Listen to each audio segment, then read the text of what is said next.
Hello friends, आप सभी का बहुत बहुत स्वागत है मेरे यूट्यूब चैनल ज़िंदगी विद अंशिका में। मैं उम्मीद करती हूँ कि आप सभी बहुत अच्छे होंगे।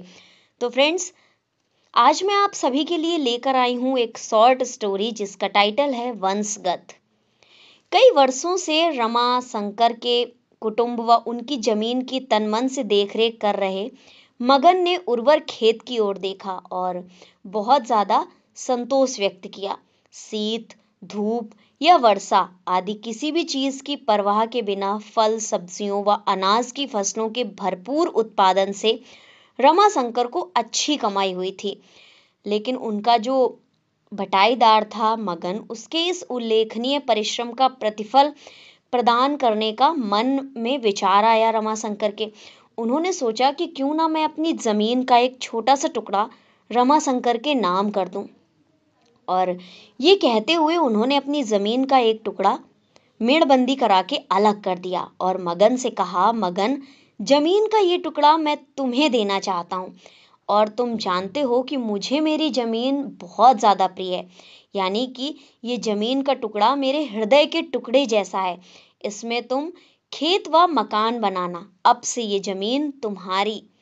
लेकिन कुछ ही समय बीता था कि रामा शंकर जी इस नश्वर शरीर को छोड़कर परलोकगामी हो गए, यानी कि रमा शंकर जी की मृत्यु हो गई और उस जमीन की लिखा पढ़ी नहीं हो सकी।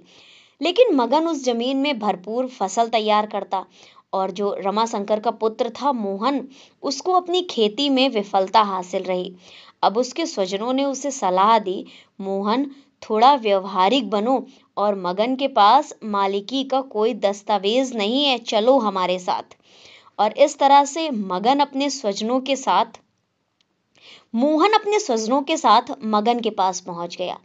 मोहन का स्वागत मगन ने सहर्ष किया और कहा, आइए आइए छोटे सेठ, आपके प्रताप और रामशंकर काका की कृपा से मेरी जमीन तो सोना उगल रही है।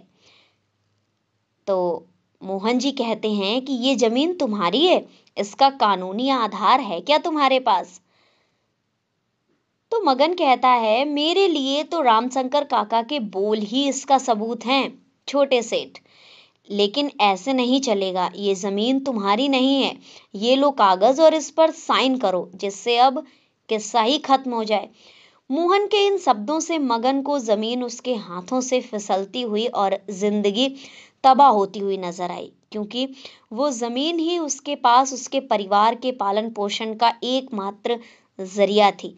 कांपते हाथों से दस्तखत करने के पश्चात मगन रोने लगा, लेकिन बाकी के लोग अट्टहास करने लगे और मोहन बोल उठा, चलो अब काम पूरा हुआ, अब तुमसे कोई सबूत नहीं मांगेगा। मगन, आज से ये जमीन कानूनी रूप से तुम्हारी हुई और इसके सभी दस्तावेज मैं तुमको सौंपता हूं, तुम इनको संभाल कर रखो। स्तब्ध स्वजन प्रश्न सूचक दृष्टि से देख रहे थे, लेकिन मोहन ने मगन से कहा, मगन, तुम्हें परेशान होने की जरूरत नहीं है। मैं उन्हीं रमाशंकर का पुत्र हूं जिनको तुम अब तक अपना बड़ा सेठ और मालिक समझते थे। साथियों, ये कहानी तो बस इतनी सी ही थी, लेकिन ये छोटी सी कहानी के पीछे एक बहुत बड़ा मोटिव छिपा था कि अगर मोहन मगन से वो जमीन ले लेता तो मगन बाकी की खेती भी नहीं करता। लेकिन अब जब उसे अपनी जमीन भी मिल गई थी और वो बाकी की खेती भी कर रहा था, तो उसकी अपनी जमीन के साथ साथ जो बाकी की खेती थी वो भी सोना उगल रही थी। Thank you so much, thanks for watching and thanks for supporting.